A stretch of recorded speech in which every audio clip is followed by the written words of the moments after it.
Le Seigneur soit avec vous. Et avec votre esprit. Évangile de Jésus-Christ selon saint Luc. Gloire à toi, Seigneur. En ce temps-là, parmi les disciples, le Seigneur en désigna encore 72, et il les envoya deux par deux, en avant de lui, en toute ville et localité où lui-même allait se rendre. Il leur dit : La moisson est abondante, mais les ouvriers sont peu nombreux. Priez donc le maître de la moisson d'envoyer des ouvriers pour sa moisson.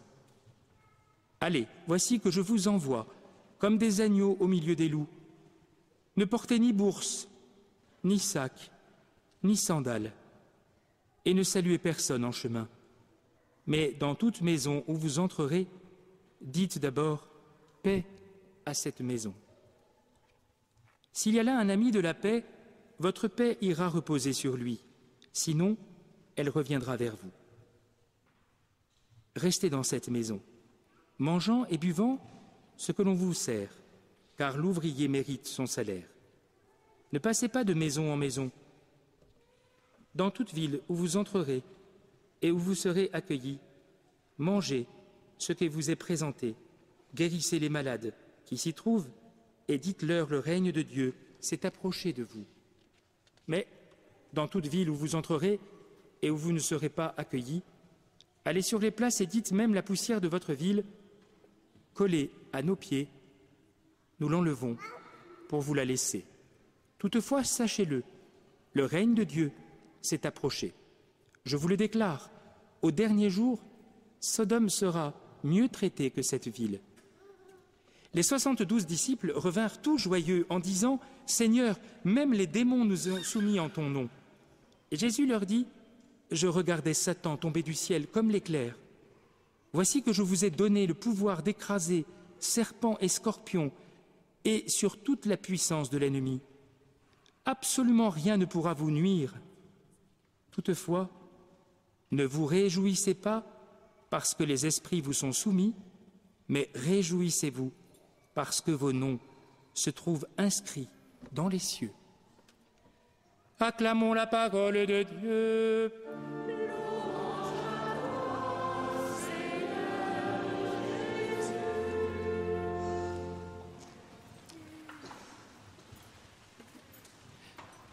Frères et sœurs, nous sommes tous des missionnaires, tous. Des missionnaires en deux mots, évidemment. Hein. Nous sommes tous appelés à la mission, qui que nous soyons. Car, bien sûr, l'évangile que Jésus a choisi, l'évangile que l'Église nous fait entendre aujourd'hui, dans lequel Jésus choisit 72 disciples pour les envoyer en mission, est une image de ce que fait Jésus pour chacun de nous. Et j'ai la joie aujourd'hui de baptiser 2 enfants. Il faut que les parents soient conscients que le baptême est un envoi en mission. Alors, je vous rassure, ça ne commence pas tout de suite, évidemment. Il y a un peu de temps.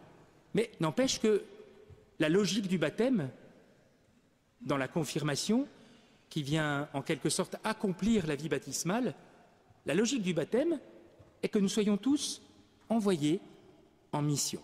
Pourquoi ? Parce que Dieu veut se faire connaître et se faire aimer. Pourquoi Dieu désire-t-il être connu et aimé ? Parce qu'il nous aime. Parce qu'il a une bonne nouvelle à annoncer aux hommes et aux femmes qui habitent ce monde. Nous ne sommes pas dépositaires d'un secret que nous garderions jalousement. Nous sommes les uns et les autres porteurs d'une bonne nouvelle. Et voilà pourquoi Jésus prend le soin de détailler un peu la manière dont il envoie ses disciples en mission. Il y a d'abord cette parole de Jésus, « La moisson est abondante, mais les ouvriers sont peu nombreux. Priez donc le maître de la moisson d'envoyer des ouvriers pour sa moisson. » Je sais que nous avons pour habitude d'entendre cette phrase dans un contexte plus particulier, Et nous avons souvent l'occasion d'appliquer cette parole de Jésus à l'appel de prêtres, de religieux, de religieuses. Mais, frères et sœurs, il me semble qu'il est tout à fait légitime de comprendre que cette prière, elle est pour tous. Quand Jésus demande de prier le maître de la moisson, Jésus demande qu'on prie pour tous ceux qui sont chargés d'annoncer la bonne nouvelle. C'est peut-être le père et la mère de l'enfant qui sont les premiers témoins de la foi. C'est peut-être la catéchiste, le catéchiste, qui, tout au long de l'année, peine parce que ce n'est pas toujours simple. C'est peut-être le fiancé et la fiancée qui sont témoins auprès des autres, auprès de leurs amis, de la beauté de l'amour humain et du sens du mariage. C'est peut-être dans le cadre professionnel. Autrement dit, cette prière, me semble-t-il, doit habiter notre cœur de croyants. Et chaque fois que nous entendons que quelqu'un est appelé à témoigner de sa foi, il est important pour nous de prier pour lui, pour elle. De même que, vous le savez bien, les uns et les autres, quand va commencer une nouvelle année pastorale, nous sommes à la fin de l'année, mais quand commence une nouvelle année pastorale, il y a toujours des sièges à pourvoir, il y a toujours des gens qui manquent pour telle ou telle activité. Est-ce que nous avons l'habitude de prier le maître de la moisson d'envoyer des ouvriers pour sa moisson? Et c'est vraiment une prière qui est essentielle parce qu'elle nous rend sensibles à cette dimension fondamentale de notre existence de baptisés. Alors Jésus ensuite donne en quelque sorte les conditions de cette mission. Et vous avez remarqué que Jésus est très clair. Jésus ne trompe pas ceux qu'il envoie en mission. Je vous envoie comme des agneaux au milieu des loups. Pourquoi Jésus dit-il cela? Non pas parce qu'il aurait un mépris pour ceux vers qui les disciples sont envoyés. N'imaginez pas Jésus mépriser, montrer du doigt les personnes qui ne croient pas en lui. Mais Jésus fait ce constat probablement juste et utile pour nous. C'est que la foi fait de nous des hommes et des femmes de paix.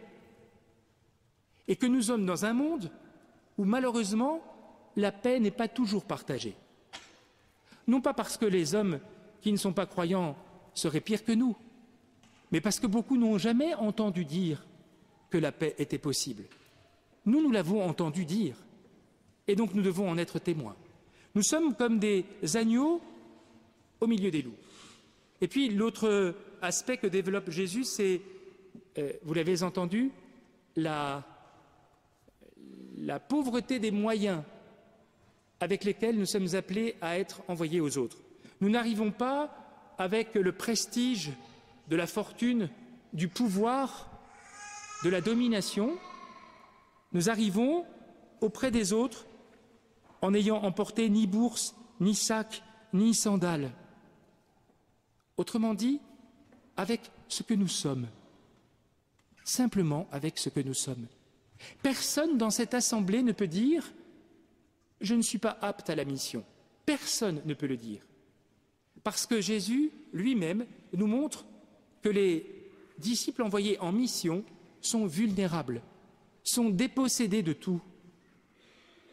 Et puis il y a cette première phrase, quand on rencontre des gens dans une maison, « paix à cette maison ».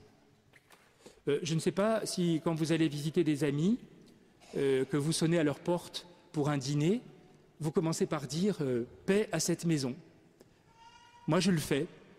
Les prêtres ont le droit de le faire parce que ce sont des êtres un tout petit peu bizarres et donc ils peuvent avoir des paroles un peu étonnantes. Mais j'essaie, quand j'arrive dans une maison, de dire « paix à cette maison ». Parce qu'il me semble que c'est la meilleure manière d'entrer en contact avec les personnes que nous visitons. Et Jésus a conscience qu'il ne s'agit pas d'imposer les choses. Il dit lui-même Si votre paix est reçue, tant mieux. Si elle n'est pas reçue, ne vous inquiétez pas, elle reviendra sur vous. Elle servira pour quelqu'un d'autre. Et Jésus invite les disciples envoyés à ne pas passer de maison en maison, mais à être accueillis, à demeurer. Peut-être cela peut nous surprendre, parce que nous pourrions penser que l'important, c'est de distribuer des tracts, voilà, et puis de sonner à la porte, et puis ensuite de partir. Ce peut être utile, je n'ai rien contre les tracts, on en fait suffisamment à la basilique. Mais il me semble que Jésus nous donne un conseil, là aussi, que nous devrions davantage mettre en pratique.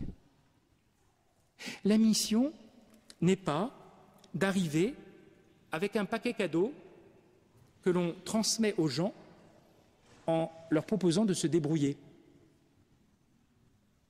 La mission, c'est une relation. La mission, c'est une manière d'être avec les autres qui nous aide à les considérer comme des personnes, comme des frères et sœurs, comme des gens avec lesquels nous sommes prêts à échanger et prêts à recevoir. Parce que Jésus dit bien, mangez ce que vous est présenté.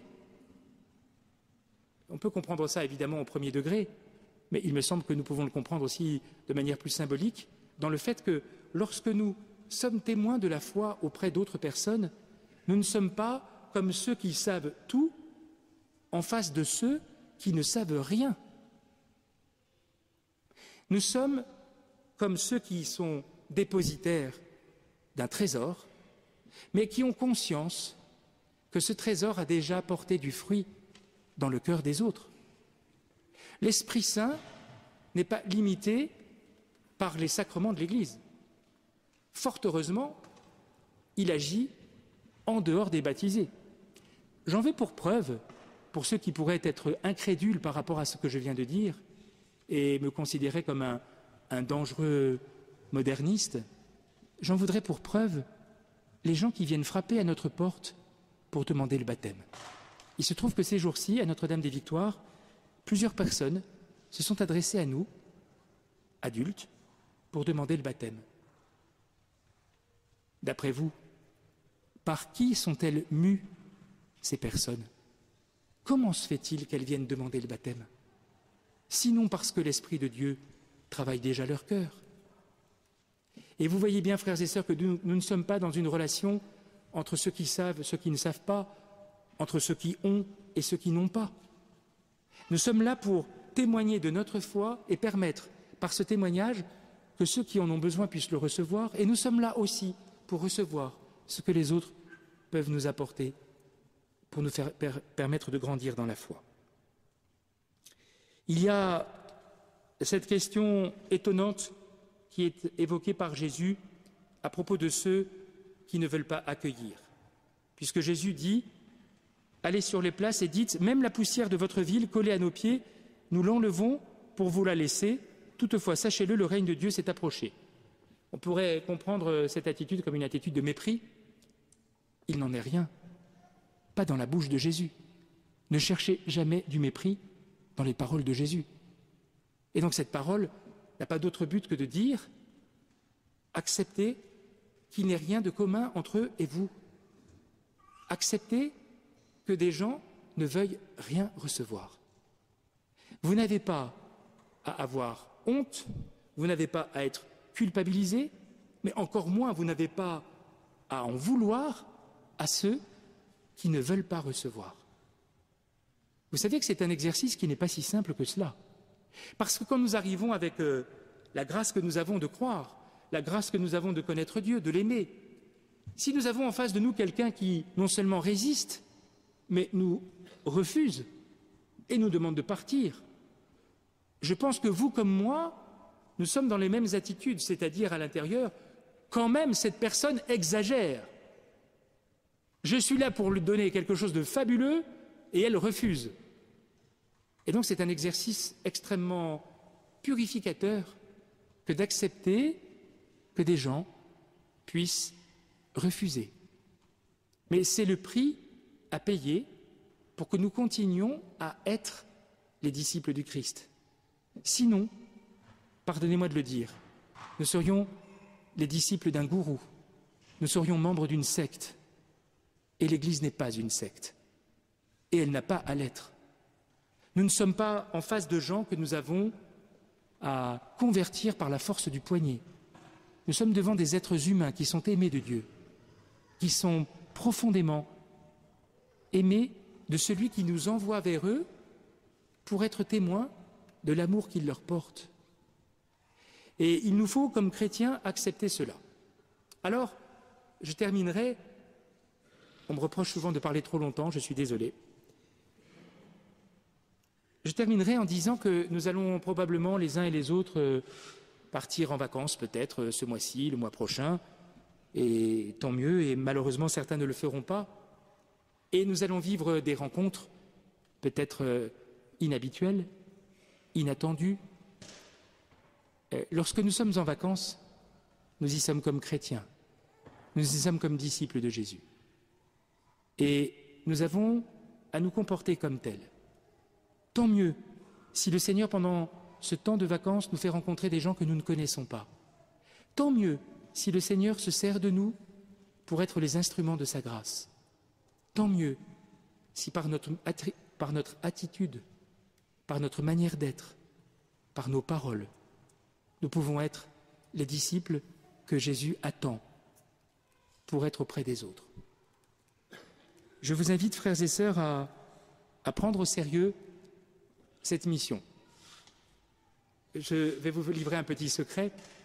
Quand je monte dans un train, je dis au Seigneur, je suis à ta disposition, Seigneur. Si tu as besoin de moi, je suis là. Et donc, il arrive que la personne assise à côté de moi dorme pendant tout le trajet, et donc évidemment, je ne la réveille pas. Il arrive que la personne me dise, vous êtes prêtre ? Je dis, oui, oui. Je peux vous parler un peu ? Je dis, écoutez, on a 2 heures à faire ensemble, profitons-en. Hein. Et c'est comme ça qu'un jour, j'ai pu confesser un légionnaire à 260 km/h dans un TGV. Voilà. Ou confesser quelqu'un à la station Nation. Vous savez, la station du RER Nation, il y a des sièges séparés par des barrières rouges. Et je lui ai dit, ça tombe bien, ils ont aménagé des confessionnaux dans cette station. Il faut rester disponible. Il faut accepter d'être instrument du Seigneur.